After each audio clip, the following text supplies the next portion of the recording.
आम्हाला निघायच्या टायमात सांगते की अमुक अमुक याचिका दाखल केली, याचिका बी कालच केली, निकाल कालच आला.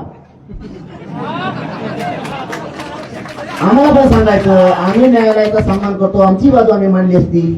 लगेच देवेंद्र फडणवीसचा महाधिवक्ता उभा राहिला आणि निकाल पण लावून घेतला. असे कसले काय देऊ कोण त्यांचा सरकारी वकील, असं कसं काय होऊ शकतं? इतके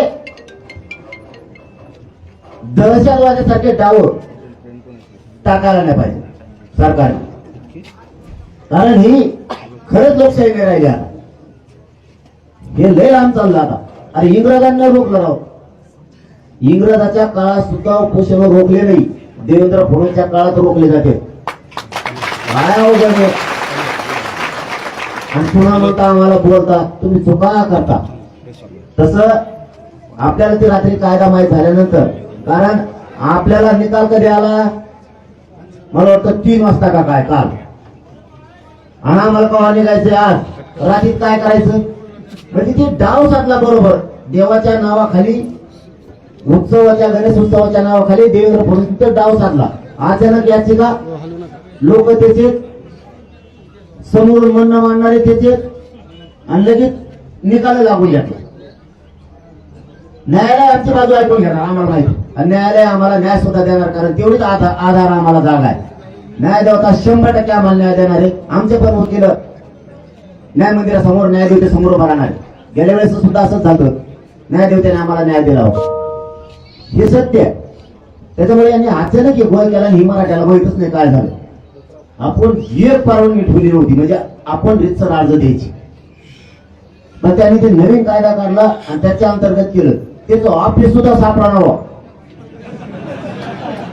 त्या नवीन कायद्याचं जे काय असेल ना ते डिपार्टमेंटच पुढे मिळाला लागा ना.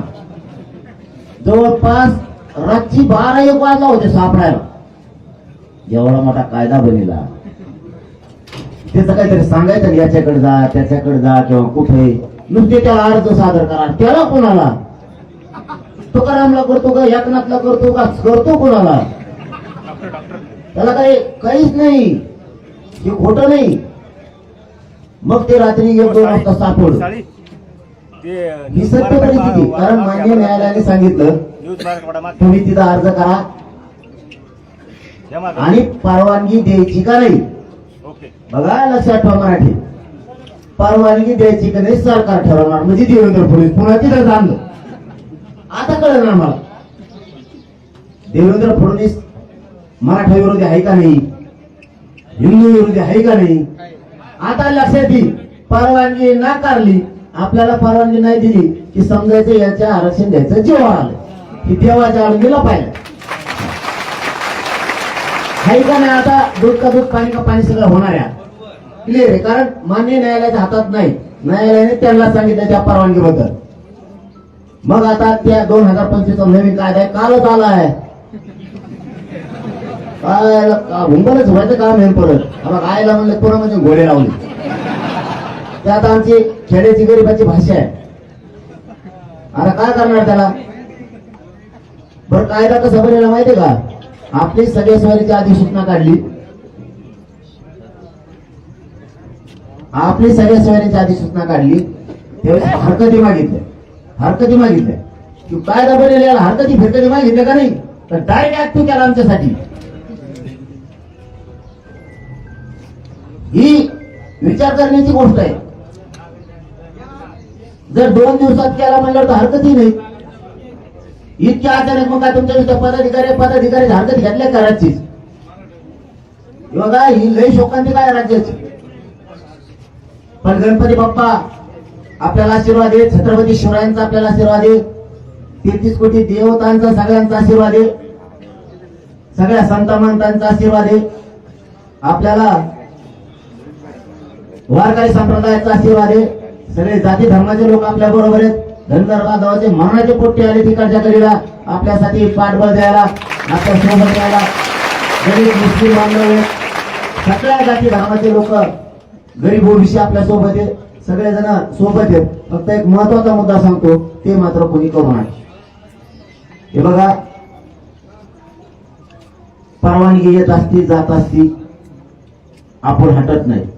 तुम्ही काल एका मुलानं आपली आत्महत्या केली, ते करू नका.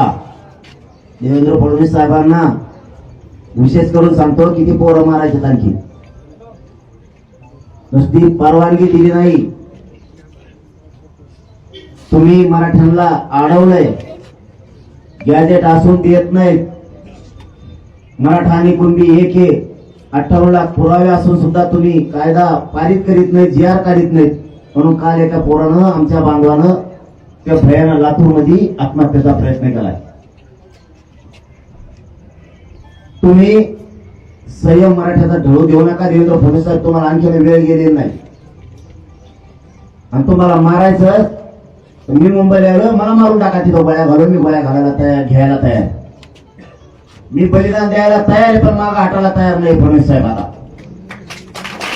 कारण हे बलिदान तुमच्यामुळे गेले, त्याच्या सगळं पाप तुमच्या डोक्यावर देवेंद्र फडणवीस साहेब ध्यानात ठेवतो. आमच्या शेकडो आत्महत्या फक्त तुमच्यामुळे झालेल्या, तुमच्या आडमुठ्या धोरणामुळे झालेल्या.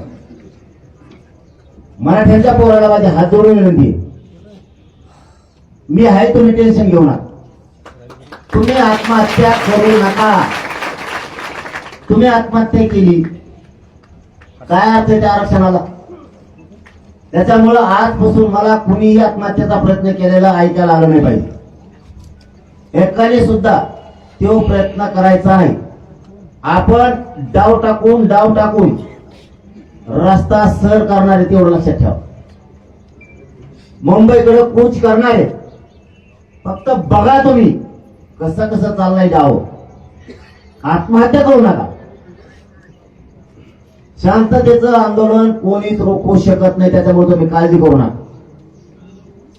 आणि शांतता कोणी सोडायची नाही. आता जेवढे प्रसंग येणार आहे, आज उद्या परवा, मला वाटतं आपले 7 का 8 टप्पे ठरलेले,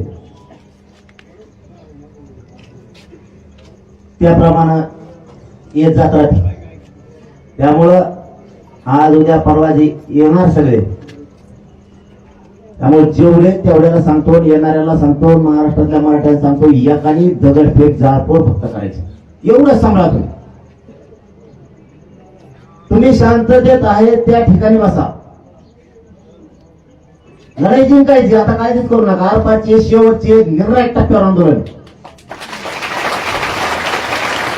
फक्त कोणी जाळपोळ दगडफेक करू नका. आणि शेवटचं सांगणं आहे, मायबाप मराठ्यांनो, सगळ्या पक्षातल्या आणि शेतकरी मराठे, गरीब, कामगार, मजूर, नोकरदार, सगळ्यांना सांगतो, तुमच्या लेकराबाळीसाठी लढायला चाललोय. जर मुंबईत पोरांना त्रास दिला तर जातीचं रक्षण करा. हे शब्द फक्त खाली पडू देऊ नका. सगळ्या मराठ्यांना हात जोडून विनंती.